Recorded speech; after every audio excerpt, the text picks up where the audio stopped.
Welcome to another exciting and fun quiz to test your knowledge. What is the primary setting of the circle?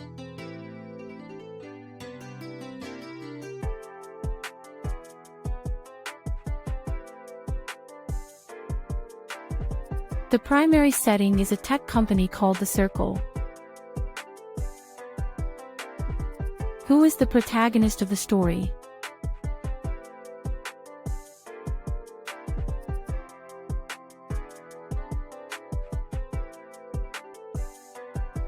The protagonist is May Holland. What technology does The Circle promote that raises ethical concerns?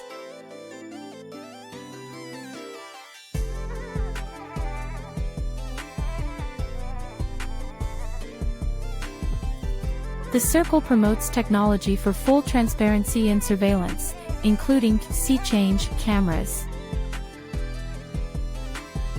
What does the phrase, "sharing is caring," signify in the context of the story?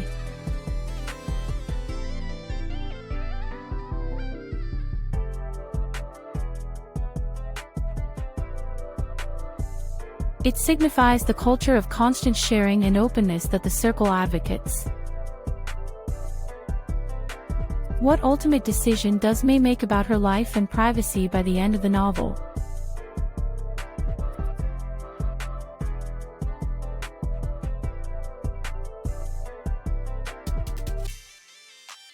May decides to fully embrace the surveillance and transparency that the Circle promotes, sacrificing her privacy. Thanks for playing. See you next time. Don't forget to like and subscribe.